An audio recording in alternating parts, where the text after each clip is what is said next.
My name is Aaron Hunstinger, and this is my me talking about my battle with mental illness, so to speak.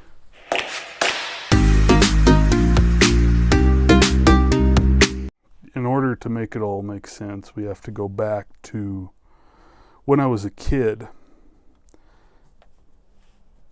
especially when I started playing football. I played with the old black foam in the helmets, and that was back in the day when you got knocked silly and you just got your bell rung. And I think back to it now, and I probably had a concussion just about every game I played because I wasn't afraid to use my head. That's how we were taught to tackle. And everybody ran with their head down, so there was a lot of just helmet-to-helmet clashes. And for years I had my brain beaten in doing that. I remember wrecking bikes, not wearing a helmet. We never did. And then countless fights. And you win some and you lose some, and I've been knocked out more times than I can probably count. So that'll be relevant later. I was about 19, 20 years old, and I was working on a construction site as an electrical apprentice, and I was chewing sunflower seeds, and I coughed, and I took a and I thought I inhaled one into my lungs. So I start coughing, trying to get it out. I feel like it's in there, and I can't get the thing out.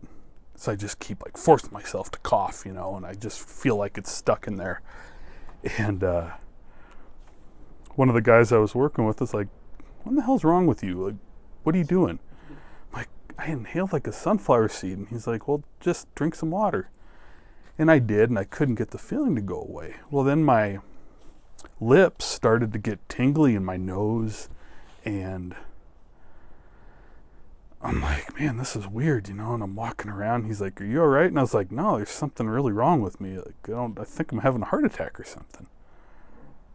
He's like, 20 years old, you're not having a damn heart attack. I'm like, "Well, something's not right." So I went to the ER, and they took a chest x-ray. There's nothing in my lungs. But I couldn't get this feeling to go away. It was like this panicky feeling. And they tell me I'm having a panic attack. Well, what in the hell is a panic attack? I've never even heard of that. So they tell me what it is. I'm like, whatever, when's it supposed to go away? Oh, it'll be gone in a day or two. Okay, I'm going to feel like this for a few days. Well, later that night, nothing had gotten improved. It had just got worse. I felt tightness in my chest. I couldn't sit still. My body was just clenched tight. And I ended up going back to the ER, see the same doctor. He's like, "You're having a panic attack. There's nothing wrong with you, but here, take this." And they gave me, I don't remember the name. It was like clorazepam or something. It was an anti-seizure medication, but it's supposed to make you relax. Well, it didn't for me. And as a matter of fact, it just made me feel worse. And it made me kind of hallucinate. So this wasn't cool. So it was a horrible night. The next day I go back to the ER. It's a different doctor. And he's like, "Panic attack, here, take this." It's a different drug, still along the same lines. Well, this one really was bad because it started making me, I was hearing voices and stuff when I took it. And I looked up the side effects of it, and that's one of the side effects is hearing voices. And I'm like, the only thing that took it away was smoking cigarettes, in my mind. Come to find out later when I looked at this drug, nicotine lessens the effect of it. So it's no wonder I felt better. Well, I was going through 2 packs of cigarettes a day because it was the only thing that made me feel normal. Well, after about 5 days of this, I was literally in hell, you know, like, I don't know why I'm feeling this way. Nothing's gotten better.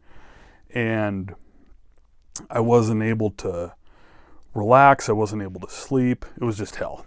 And I talked to my mom, and she told me, you need to go see a family practice doctor. The ER is just in and out. They're going to give you something and on to the next person. You need to go see your family practice doctor. So I did, and they prescribed me an antidepressant. And as a 19, 20-year-old kid, I don't even know what these things are, right? I'm oblivious. I don't know what mental health is. I don't know any of it. So he's talking to me. He's like, take this. It's going to take about a week to kick in, but you should see improvement. And it was about 6 days, and I remember waking up one morning, and the sun was coming through the window of my apartment, and I could hear the birds chirping outside. My fan was going.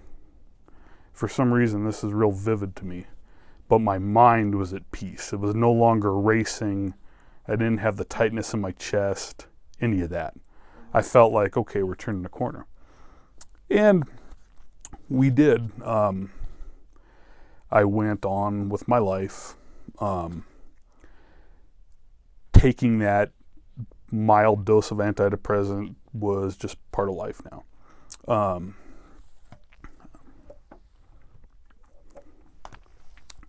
I then weaned myself to half a dose and was doing really good. Then I decided to get off it, and I did really good for a couple months. I'd been on it for probably 7 years. Did great.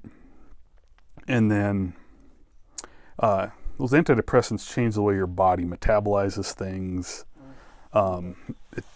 It messes with a lot of things that I didn't know at the time. Once I started looking into it more and talking to different doctors, they kind of told me what they do. So I was actually able to drop a lot of muscle mass and weight being off them.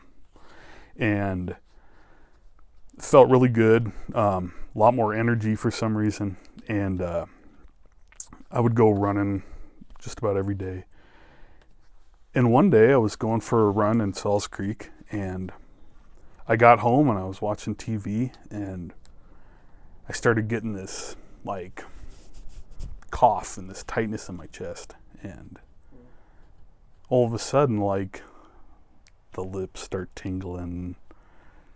And I'm like, what the hell's going on? You gotta be kidding me. And by that night, it was a full-blown like panic attack. And the thing that makes it scary is in your mind, there's nothing to panic about. But your brain is on this full-out flip-out mode, and it's dumping all these chemicals into your body that, you know, cortisol, things like that, that are fight or flight mechanism, basically.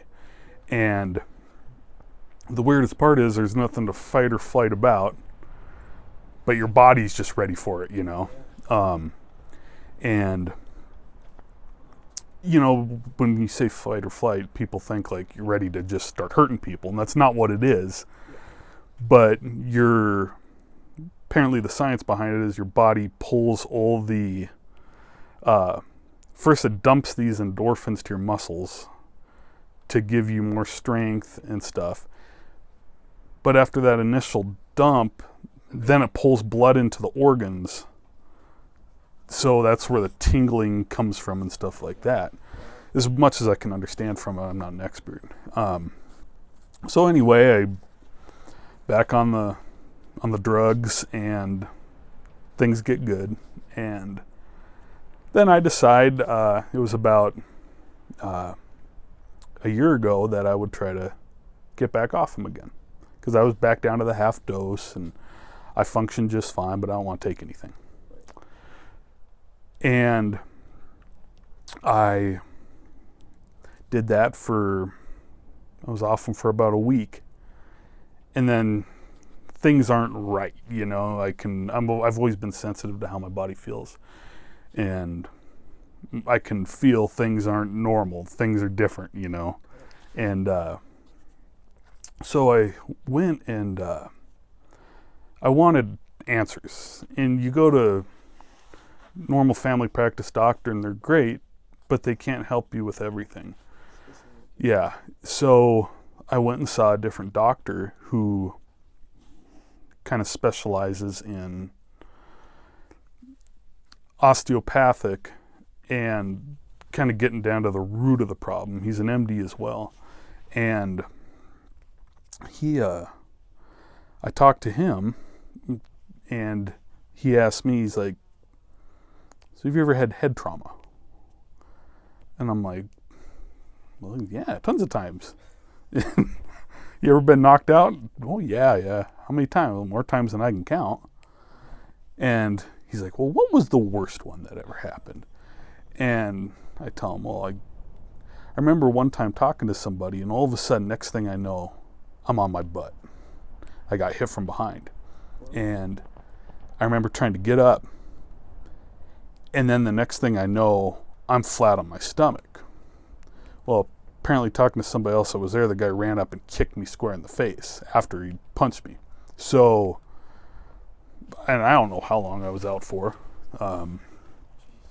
And I don't really remember a whole lot about the next 2 days. I remember kind of walking down and running into people I know and calling my dad from a payphone. This was back in the days when we had payphones. And then him picking me up, and he asked me if I was on drugs because I kept asking what time it was. And I wasn't right for, gosh, man, months after that, you know. And so he wanted more information on other things. He asked about the most recent one, and I said I had my head split open by a piece from a ground rod driver, and everybody was there, so my eyes rolled back, and I went half back, and then like came back from the dead, like straight up, eyes open. And that one in particular was funny because I started getting irritable. My balance felt off. I didn't like noise, if that makes any sense. And just such a menagerie of things going on after that. And that ended up being post-concussion syndrome, they called it. And it's basically this catch-all for things that happen after head trauma that they can't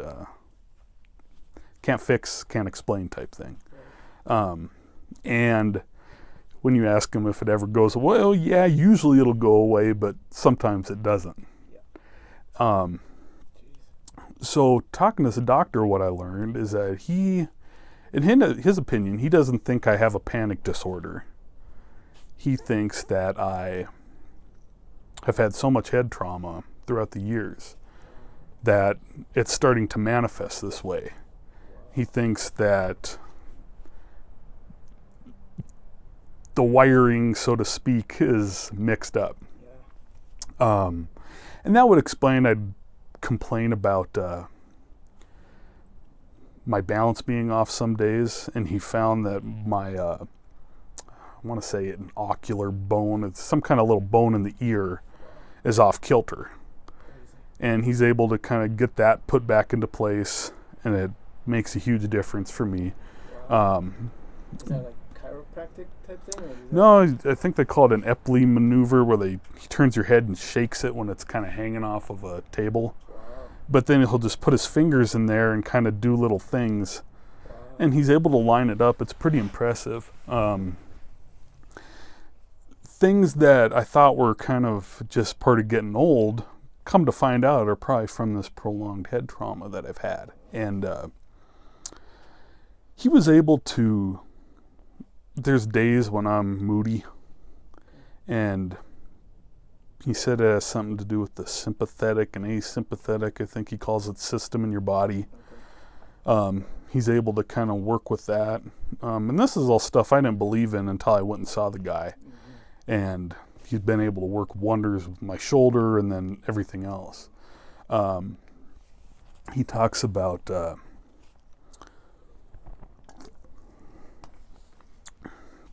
he said basically my body's on just this heightened alert, and it's looking for something to trigger a response. he thinks that maybe over time it can be corrected. Apparently there's some new technology that's being used with soldiers coming back with PTSD and UFC fighters and football players. It's real popular with the UFC right now, but they use magnets to try to get everything going in the brain again. And, it's really expensive, and I'm not nearly important enough to have that kind of treatment now. But I hope maybe in the future I can. But from what I hear, it's not a very pleasant experience for the first month, because you're knocking the dust off of things, right? You get used to, and I try to explain it to people. I guess the whole reason I'm talking about this is because there's a stigma around mental illness, right? And I was one of it. I didn't even know what it was. And people think that mental illness is, you're schizophrenic or you're suicidal or you're wanting to hurt people. And it's not what it is at all. Talking to different doctors, they say well over half of the population has some sort of mental illness. And, we used to, somebody's grumpy. They're just grumpy. Well, no, they maybe have a depression thing, or this lady's highly emotional all the time. Well, maybe she has something else going on. Or maybe she just is emotional. I don't think everything is due to mental illness. I mean, I still have up and down days where I'm in a good mood or in a bad mood, and I think that's just part of life.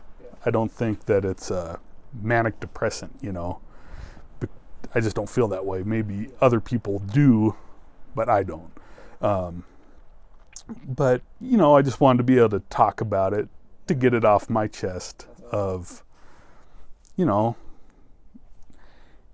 people see this big guy and, he's not, there's nothing wrong with him. He's not afraid of something. Right. And the fact of the matter is, when these panic attacks come, it breaks you down to, I can't even explain it to somebody that's never been through it. It breaks you down just to a shell of what you are. And especially with me, because there's no explaining why it's happening in logical sense. I don't know why it's happening. And you're not right for days. You're tired afterwards, because it's literally just all this energy's flowing out of your body, and you're tired, you don't feel good, your digestion is off, everything just goes off, and it takes a good week or two for your body to start coming back out of it. It was just, I decided, why in the hell not? Yeah. I'll talk about it. Glad you did. I've learned that, according to this doctor, maybe the damage is to the point where I won't ever be able to reverse it. He said there's times when some people need the antidepressant with what they do, the serotonin, how they adjust that to function the same anymore. He's like, your brain can get damaged to the point where that doesn't work. And I just may be one of those people. I don't know.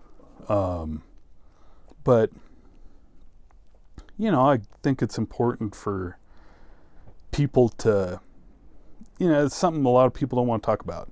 No. And to feel at your best, go and get those answers. I know for a fact that exercise makes you feel better. In my opinion, if somebody's watching this and listening and they have the same thing going on, anything that can take your mind off it is a good thing. Because a lot of times you'll sit and dwell on it. And, that's not good for anything. But just try to, to me it's just living a normal life and not even thinking about it. And it's not even there then, And, you get to the point where I'm at where I can go days without taking my pill and I don't notice a difference. I can stretch it out for 4 days. But if it's like 3 weeks, then that level tapers off in your body, and then you kind of start noticing differences. And it's a, you know, it's just the hand you get dealt in life. And if you can, I tell you this, when I was coaching football, one of the most important things was with those boys was teaching proper hitting technique, even though it was different from the way I taught. Keeping your head up, lean it off to the side of the body. Don't try to plant it right in the head, because they don't know it now. You know, they're 12 to 18 years old. You're invincible at that point. But all that stuff will catch up later. And, you know, the mental thing of it, the brain, it's the computer, your body, when that doesn't work right, there's really not a lot that you can do to fix it. No. And so I would always stress to them, you know, guys, I know you don't understand it now. Listen to me. Keep your damn head up. Wear a helmet when you're riding your bike or doing whatever. Right. Just trust me on it. And, you know, my wife doesn't want my son to play football right away. I personally am not going to let him till he's probably in 6th grade, which is when I started playing. Because of prolonged hits to the head. I think it's like you only get so many, you know. It's like lights with a lighter, you know. Once it's out, it's out. And, you know, I'm pretty big on him wearing a helmet all the time, too. Smart. Yeah, Said, yeah. Ounce prevention. Yeah, but, you know, it's just one of those things where if I can talk about one thing, it's blows to the head and what it does to you. You know, I catch myself searching for words. You know, and it was kind of opening for me too, that it's not that I have a disorder, so to speak. Now we know what caused it, right? Like repeated blows to the head, it changed circuitry in there, kind of how the way everything functions. So yeah, that's just what I decided to talk about. I appreciate it. Yeah, absolutely. Well, I you know, appreciate it. It takes, for those who are not, you know, or who are watching, it takes a lot to get on front of the camera and like tell a story. So regardless of what it is, and to tell something like so vulnerable like that, it's a lot. Right. So I appreciate it. Yeah, you know, and like I said, I don't want, if I didn't tell anybody, they wouldn't know. Right. You know, and it's not that I'm messed up or weird. Exactly. You know, I just have a broken brain, so to speak, from repeated blows to it. Yeah. And, you know, and it can happen to anybody.